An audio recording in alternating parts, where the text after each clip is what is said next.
La Capitaneria di Porto, Guardia Costiera di Porto Empedocoli, così come tutte le capitanerie d'Italia, è pronta per dare il via all'operazione Mare Sicuro.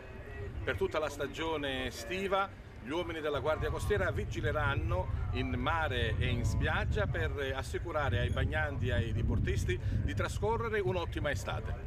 L'operazione Mare Sicuro è stata presentata al comando della Capitaneria di Porto di Porto Empedocle dal comandante Rinaldo Di Martino.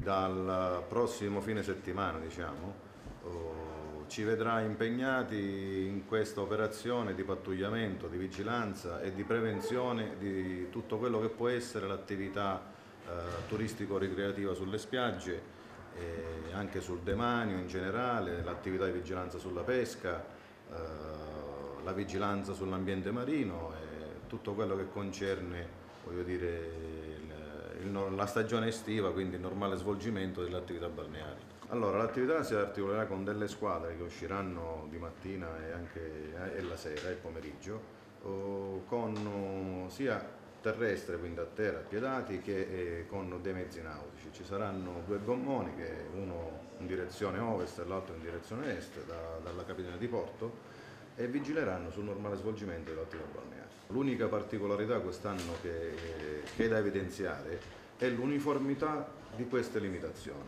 E questo sta a dire per quanto riguarda la distanza minima dalla costa, per quanto riguarda le unità a motore, quindi limite di velocità nella fascia riservata alla navigazione, e il limite delle acque riservato alla balneazione, che è sempre 300 metri dalla costa per le spiagge pianeggianti e 100 metri a picco. Novità di quest'anno il battello super veloce Hurricane, un battello che consentirà alla Capitaneria di Porto di vigilare lungo le coste, soprattutto per il servizio anti-immigrazione clandestina, ma naturalmente anche per garantire a bagnanti e diportisti di trascorrere una buona estate. Il compito del battello Hurricane sarà principalmente quello di vigilare sul flusso degli immigrati clandestini e in poi contemporaneamente vigilerà sull'attività balneare, e questo mi riferisco in particolar modo sul controllo dei mezzi nautici, quindi dei mezzi in navigazione, quindi dei mezzi a motore.